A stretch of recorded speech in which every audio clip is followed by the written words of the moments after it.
Welcome back दोस्तों। इस video के अंदर हम फंक्शंस को देखेंगे कि फंक्शन क्या होते हैं, कितनी किस्म के होते हैं और उनको हम अपने प्रोग्राम में कैसे यूज़ कर सकते हैं।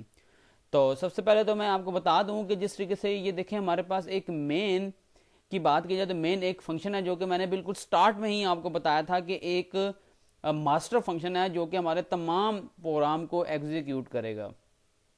हमने जितने भी फंक्शन डिफाइन करने हैं वो मेन से बाहर डिफाइन करने हैं और फिर हम क्या करेंगे कि उनको कॉल करने के लिए हम उनको जो यूज करेंगे, जो प्लेस होगी वो मेन होगी। मेन के अंदर हमने उन फंक्शन को यूज करना है। तो सबसे पहले तो मैं आपको बता दूं कि फंक्शन चार किस्म के होते हैं। कुछ फंक्शन ऐसे होते हैं कि जिनको ना तो हम किसी किस्म का कोई आर्गुमेंट पास करते हैं। आर्गुमेंट का मतलब ये होता है कि कोई वैल्यू हम पास कर रहे हैं।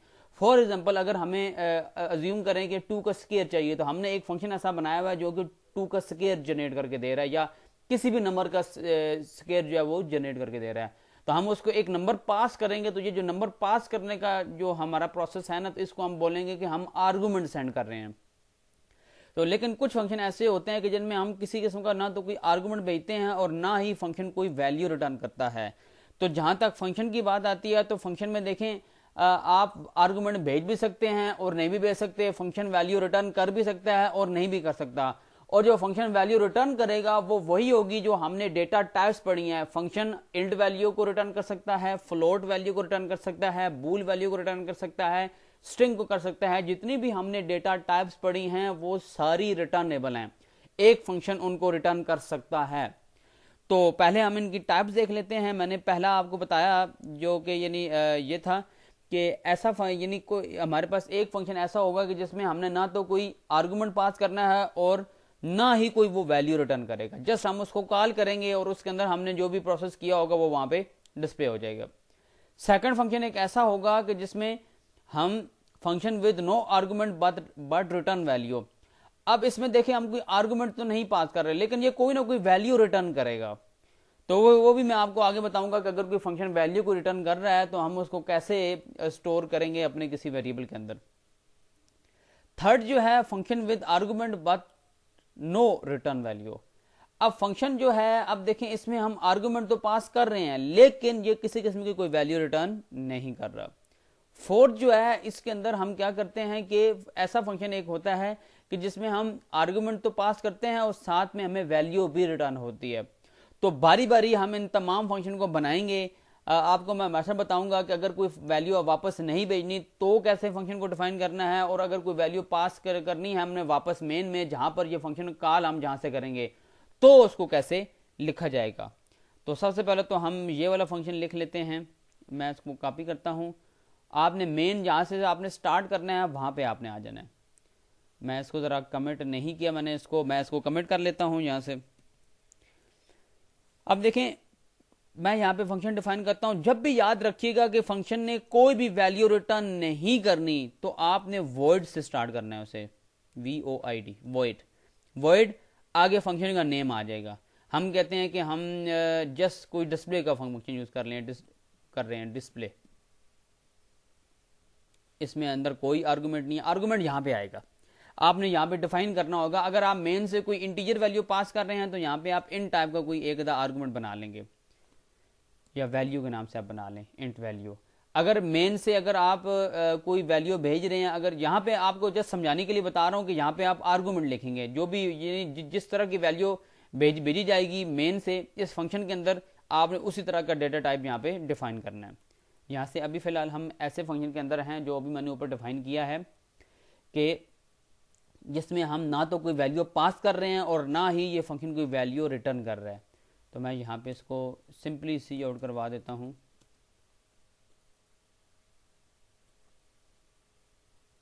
आप कुछ भी इसमें लिख लें, ठीक है। या फिर मैं यूँ कर लेता हूँ, मैं कहता हूँ जी कि एक ये हमें 2 का ना स्केयर देगा। इंट v इक्वल टू 2 के और सी आउट करवा दे 2 इंटू 2। अब ये देखें मैंने हार्ड कोड कर दिया। या चलें एक काम करते हैं, वेरिएबल भी नहीं लेते, हम डायरेक्ट यहाँ पे लिख लेते हैं। ये फंक्शन हमारे पास डिस्प्ले का, ठीक है। Display to square. अब ये देखें डिस्प्ले टू स्केयर का भी हमने करना है। अब देखें इसमें कोई वैल्यू हम पास नहीं कर रहे, लेकिन अगर हम मेन में आएँ तो मेन में पहले ये जो कोड लिखा हुआ है मैं इसको यहाँ से डिलीट करता हूँ, क्योंकि हमने पहले 2 डायमेंशन जो अरे थी हमने उसको नेस्टेड फॉर लूप को यूज़ करते हुए डिस्प्ले भी करवाया था और उसमें डेटा इंसर्ट भी करवाया था। तो मैं यहाँ पे आता हूँ, मैंने यहाँ आके फंक्शन कॉल करता हूँ। डायरेक्ट आपने क्या करना है कि फ़ंक्शन का नेम लिखना है, ये वाला आपने जस्ट ये वाला फंक्शन का जो नेम है ये आपने अपने प्रोग्राम में लिखना है। और देखिएगा जस्ट क्या होगा कि, और आगे आपने ब्रैकेट्स भी डालनी है। इसका मतलब ये होता है कि ये फंक्शन है हमारे पास जो कि हमने अभी कॉल किया, आर्गूमेंट्स में हमने कोई पास नहीं किया। अब जैसे ही देखिएगा मैं इसको रन करूँगा तो ये मेरे पास 2 का स्केयर जो होगा वो डिस्प्ले हो जाएगा, जो कि 4 है। सॉरी मैं आवाज़ को बंद करना भूल गया था। वो देखें 4 हमारे पास डिस्प्ले हो चुका है। ठहरे मैं फटाफट पहले क्या करता हूँ कि आवाज़ को बंद कर देता हूँ ताकि आपको अच्छे तरीके से समझ आ सके, आपको वेट ना करना पड़े।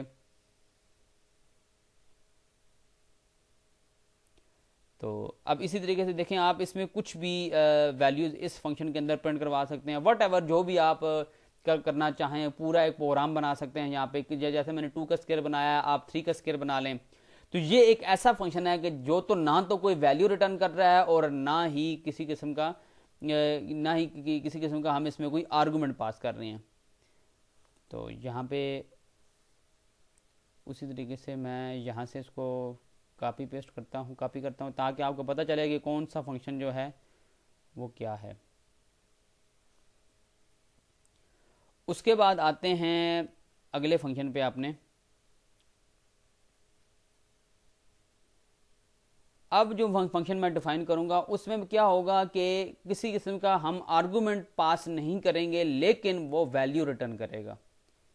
हम करते हैं, हम इसी को ही बनाते हैं। ज़रा थैरी का मैं यहाँ पे जस्ट आपको इसी को बनाते हैं। फंक्शन से पहले क्योंकि इसने वैल्यू रिटर्न करनी है तो याद रखिएगा वॉइड तब हम लगाएंगे जब फंक्शन ने वैल्यू रिटर्न नहीं करनी होगी। लेकिन ये फंक्शन ऐसा है कि जिसमें आर्गूमेंट तो हम पास नहीं कर रहे, लेकिन ये वैल्यू रिटर्न कर रहा है। जब भी वैल्यू रिटर्न करनी होगी तो हमने पहले यहाँ पे डिफाइन करना है कि वो वैल्यू क्या होगी, जिस तरह का फंक्शन होगा। फॉर एग्जाम्पल अगर देखें स्केयर का फंक्शन है तो इंटीजर वैल्यू को ही रिटर्न होना चाहिए। अगर कोई नेम हम कहीं से गेट कर रहे हैं, यूजर से बोल रहे हैं कि वो हमें नेम लिख के दे, हमने फंक्शन का कॉल कर दिया कि यानी हम यहाँ पे लिखते हैं, ठीक है, कि हम कहते हैं कि यूज़र हमें कोई ना कोई वैल्यू हमने यूज़र से इनपुट करवानी है, तो हम कहते हैं कि हम फंक्शन को कॉल करके इनपुट करवाएं और वहीं से हमें वैल्यू रिटर्न हो जाए। तो हम क्या करते हैं कि अब देखिएगा, लेकिन उसमें क्या केस होगा कि उसमें चलो ठीक है, उसमें भी ठीक है, हम मेन से वैल्यू कोई पास नहीं करते। हम एक फंक्शन बनाते हैं स्ट्रिंग, उसकी डेटा टाइप स्ट्रिंग होगी, क्योंकि देखें नाम जो है अब वो वापस स्ट्रिंग की फॉर्म में जाता है। तो स्ट्रिंग नेम के नाम से मैं फंक्शन बना रहा हूँ। इसको ज़रा मैं कैपिटल लिख देता हूँ, नेम। मैंने इसमें कोई आर्गूमेंट पास विद नो, ठीक है, मैंने आर्गूमेंट पास नहीं किया, लेकिन देखिएगा इसमें स्ट्रिंग वैल्यू को मैं वापस रिटर्न करूँगा। मैं यहाँ पे करता हूँ एक वेरिएबल डिफाइन कर लेता हूँ यहाँ पर स्ट्रिंग के नाम से, स्ट्रिंग n, और उप्स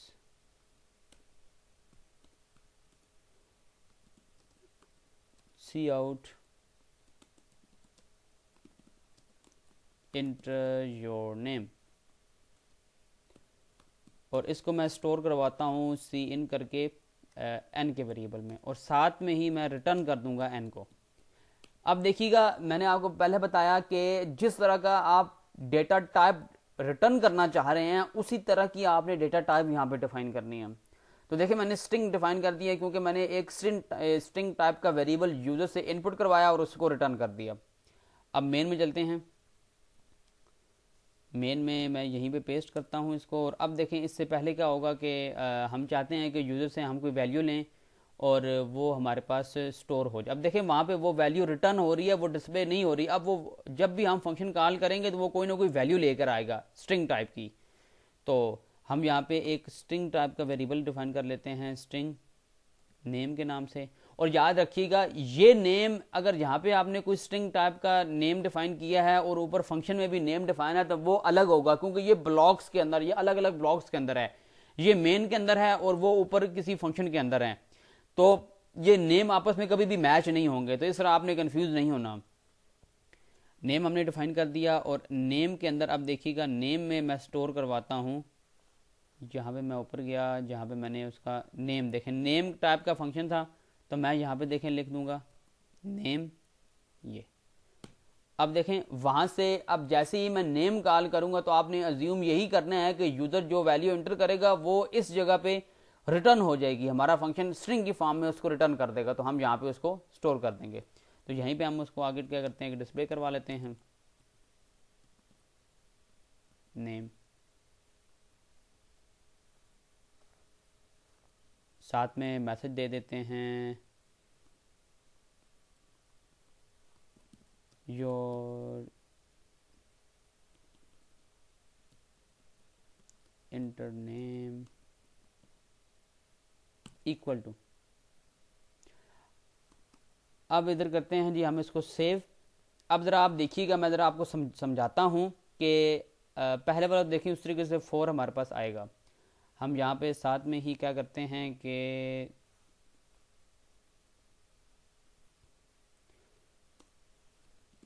सी आउट करते हैं, एंडर लगा देते हैं, क्योंकि वो देखें अगर हम एंडर नहीं लगाएंगे तो अगली जो हमारे पास आउटपुट आएगी वो ऊपर उसी के साथ डिस्प्ले हो जाएगी। तो यहाँ पे हम अपने प्रोग्राम को स्टार्ट करते हैं, तो वो देखें पहला फंक्शन बाय डिफ़ॉल्ट खुद ब खुद कॉल हो गया, क्योंकि हमने ना तो उसमें किसी किस्म का कोई आर्गूमेंट दिया और ना ही कोई उससे वैल्यू रिटर्न हो रही थी। लेकिन सेकंड जो वेरिएबल है देखें ये कुछ चीज़ें, यानी हमने इसमें कोई आर्गूमेंट पास नहीं किया, लेकिन ये जो मैं नाम लिखूंगा इसको रिटर्न करेगा। उस्मान लिखा तो वो देखें your enter name is Usman. तो अब इसी तरीके से हमने वहाँ से स्ट्रिंग रिटर्न करवाई है, जो कि हमने नेम के वेरिएबल के अंदर उसको स्टोर कर दिया। तो ये चीज़ आपने माइंड में रखनी है कि आपने जब भी कोई डेटा टाइप रिटर्न करनी है तो आपने वही डेटा टाइप यहाँ पे लिखनी है जो कि आप रिटर्न करना चाह रहे हैं। आगे इंशाल्लाह बाकी जो 2 टाइप्स हम अभी करेंगे तो उससे आपको मज़ीद आसानी हो जाएगी इनको समझने में। अगला हमारे पास जो फंक्शन है वो है function with argument but no return. अब जरा देखिएगा हम इसको बनाते हैं यहाँ पर, ये देखें यहाँ पे मैं अब देखें function with argument but no return. अब देखें अब आपको समझ आ जाना चाहिए कि अब देखें अगर नो रिटर्न है तो फंक्शन को हमने कहाँ से स्टार्ट करना है, वॉइड से। वॉइड का मतलब यही है कि ये फंक्शन किसी किस्म का कोई डेटा रिटर्न नहीं करने वाला। तो यहाँ पे हम क्या करते हैं कि यहाँ पे हम कर लेते हैं जी के स्केयर, हम स्केयर लिख के यहाँ पे डिफाइन करते हैं इंट वैल्यू, या कोई भी आप नाम दे दें इसके अंदर।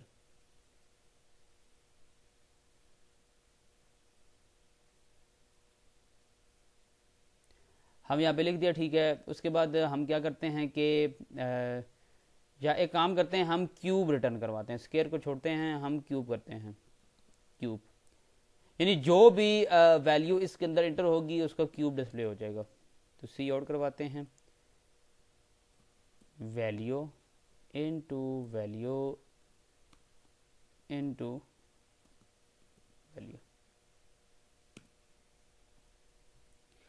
तो अब आप देख सकते हैं कि जो भी हम 3 दफ़ा हमने उसको मल्टीप्लाई करवा दिया तो ये यहीं पर डिस्प्ले हो जाएगी वैल्यू, जो भी हम इस फंक्शन में पास करेंगे। तो चलते हैं अपने मेन में। मेन में अब ये देखें ये जो फंक्शन हमारे पास चल रहे हैं हम इनको फ़िलहाल कुछ टाइम के लिए क्या कर देते हैं, चलें ये भी साथ चलने दें ताकि आपको समझ आए कि कौन सा वाला फंक्शन हमने कैसे लिखा था। यहाँ पे हम क्या करते हैं कि एक इंटीजर टाइप का वेरिएबल लेते हैं, या बल्कि छोड़ें इंटीजर को भी छोड़ें, हम डायरेक्ट वैल्यू क्या करते हैं कि उस फंक्शन में पास कर देते हैं। तो यहाँ पे मैं फंक्शन लिखता हूँ, फंक्शन का नेम क्यूब, और क्यूब के अंदर मैं 3 पास कर देता हूँ, 3 पास करता हूँ। तो देखिएगा ये 27 आई थिंक सो रिटर्न कर देगा। तो मैं जैसे ही इसको रन करता हूँ तो अब ज़रा देखिएगा पहला वाला फंक्शन 4 जो था वो हमारे पास डिस्प्ले हो गया जिसमें हमने किसी किस्म का ना तो कोई आर्गुमेंट पास किया है और ना ही कोई डेटा टाइप इसमें रिटर्न हुई है। लेकिन सेकंड जो है इसमें हम वैल्यू रिटर्न कर रहे हैं इस फंक्शन से, लेकिन इसमें हम किसी किस्म का कोई आर्गुमेंट नहीं दे रहे। तो यहाँ पे मैं लिख देता हूँ उस्मान। अब देखें वो इसके साथ आ चुका 27। हमने वहाँ पे याद आप रखें कि जब भी आप सी आउट करवाएं ना किसी भी जगह पे, तो कोशिश करें कि वहीं पे आप एंड लगा दें, बजाय इसके कि आपको मेन के अंदर उसको लिखना पड़े। तो यहाँ पे मैं उस्मान लिखता हूँ, तो वो देखें अब भी नहीं दे रहा। एक मिनट ठहरिएगा, क्योंकि यहाँ पे नहीं, हमें लगानी पड़ेगी एंडल, यहाँ पर लगाना पड़ेगा। सॉरी, हमने गलत जगह लगा दिया।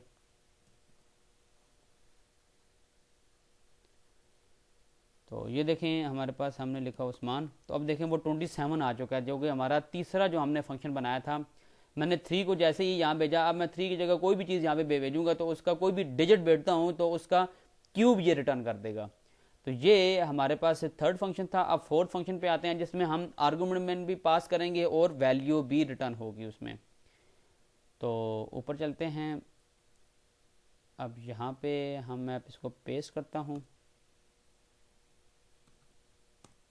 हम ऐसा करते हैं कि एक फैक्टोरियल का फंक्शन बना लेते हैं जिसकी रिटर्न जो होगी वो इंटीजर टाइप होगी, और उसका हम नेम कर लेते हैं फैक्ट। और इसके अंदर इंटीजर टाइप का हम एक वेरिएबल पास कर देते हैं जिसका नाम है v। और यहाँ हम क्या करते हैं, जिन भाइयों को फैक्टोरियल के बारे में नहीं पता तो मैं यहाँ पे उनको बताता चलूं कि फैक्टोरियल क्या होता है। किसी भी नंबर का अगर हमने फैक्टोरियल फाइंड करना है तो वो रिवर्स में क्या करेगा, उस नंबर से लेके 1 तक जितने भी डिजिट आएंगे उनको आपस में मल्टीप्लाई करवाता जाएगा और अपने रिजल्ट को अपडेट करता जाएगा। तो लास्ट में जो हमारे पास रिजल्ट आएगा वो उस नंबर का फैक्टोरियल होगा। जैसे 5 है तो 5 का फैक्टोरियल जो है वो 120 है। तो 5 इंटू 4, 4 इंटू 3, 3 इंटू 2 और 2 इंटू 1, अगर हम इनको कैलकुलेट करें तो हमारे पास 120 बनता है। तो हम यहाँ पे क्या करते हैं कि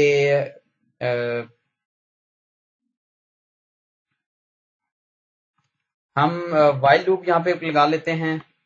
वाइल लूप में हम वैल्यू को सेट कर देते हैं कि वैल्यू बड़ी हो या इक्वल हो 1 के, तब तक चलो।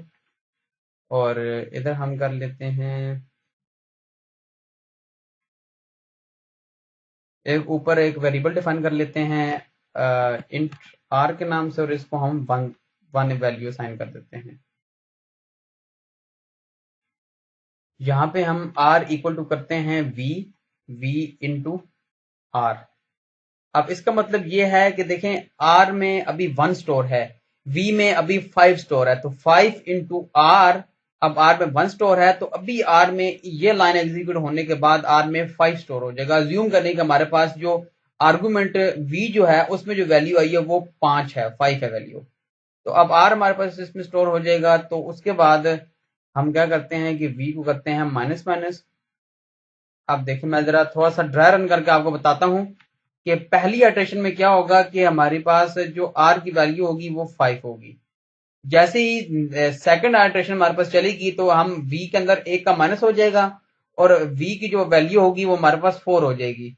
और 4 को जब हम आर के साथ मल्टीप्लाई करवाएंगे तो 20 आएगा, तो 20 हमारे पास आर में स्टोर हो जाएगा। तो हमने क्या करना है कि सेकंड इटरेशन में आर की वैल्यू 20 हो जाएगी। थर्ड इटरेशन में क्या हो जाएगा कि अब देखें v की जो वैल्यू हो जाएगी वो 3 हो जाएगी जब थर्ड इटरेशन हमारे पास चलेगी लूप की। तो अब 20 को हम 3 के साथ मल्टीप्लाई कराएंगे तो हमारे पास हो जाएगा 60। 20 को जब हम 3 के साथ मल्टीप्लाई करवाएंगे तो हमारे पास 60 हो जाएगा, तो हमारे पास 60 यहाँ पे आ जाएगा। उसके बाद जो अगली इटरेशन हो जाएगी उसमें आर की जो वैल्यू होगी वो 60 ही होगी, ये लाइन एग्जीक्यूट होने से पहले ये वाली लाइन, और v की वैल्यू हो जाएगी 2। तो 60 जब मल्टीप्लाई हो जाएगा 2 के साथ तो आंसर आर में हमारे पास स्टोर हो जाएगा 120। और उससे जो अगली इटरेशन हो जाएगी उसमें वैल्यू हो जाएगी v की जो वैल्यू होगी वो 1 हो जाएगी। उस दौरान हमारे पास 160 पे कोई 120 है उस पर कोई असर नहीं पड़ने वाला। हमारे पास जो आखिर भी हमारे पास वैल्यू आई होगी तो हम इस लूप से जब उसके बाद क्या होगा कि उससे जो अगली इटरेशन हो जाएगी उसमें v की वैल्यू हो जाएगी 0। तो यहीं पे ये क्या हो जाएगा, हमारे पास लूप टर्मिनेट हो जाएगी। लूप जैसे ही टर्मिनेट होगी तो हम क्या करते हैं, यहां आके हम इसको रिटर्न करवा देते हैं, सॉरी रिटर्न r। अब देखें r रिटर्न हो रहा है। r हमारे पास एक इंटीजर टाइप है और रिटर्न जो हमने लगाया है वो भी एक इंटीजर टाइप का ही लगाया है। तो हम चलते हैं अपने मेन में।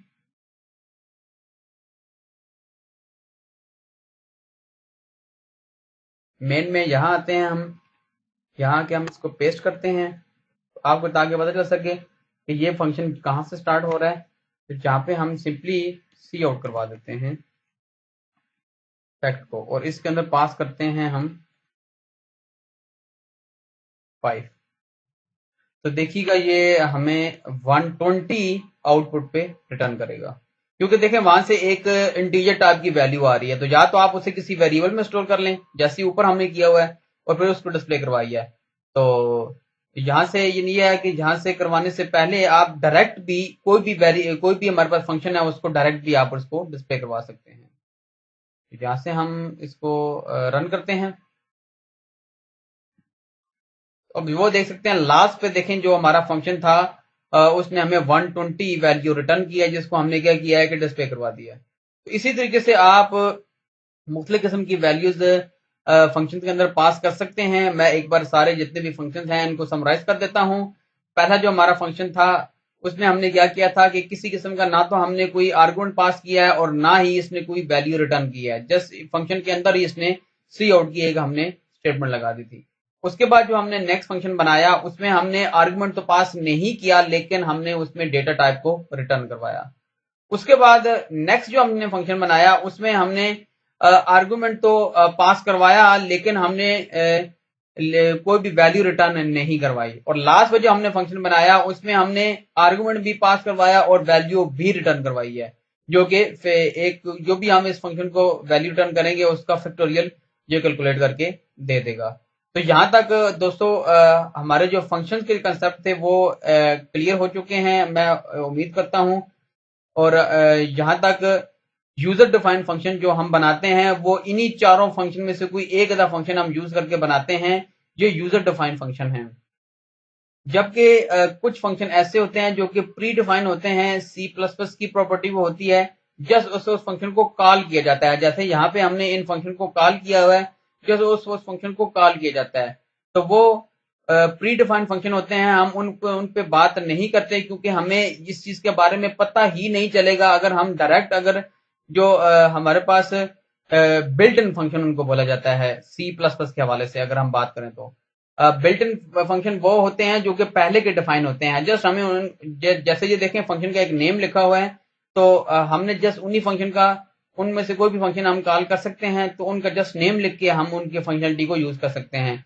लेकिन अगर हम डायरेक्ट उनको यूज करना शुरू हो जाए तो हमें ये नहीं पता चलेगा कि फंक्शन क्या होता है, फंक्शन की बॉडी कैसे लिखते हैं, फंक्शन में कैसे वैल्यू रिटर्न होती हैं। तो ये सारी चीजें आपने पहले यूजर डिफाइंड फंक्शन पे प्रैक्टिस करनी है, उसके बाद अगर आप चाहें तो बिल्ट इन फंक्शन यूज कर सकते हैं। तो मिलते हैं अपने नेक्स्ट वीडियो में जिसमें हम क्लासेस पे बात करेंगे जो कि ऑब्जेक्ट ओरिएंटेड प्रोग्रामिंग है।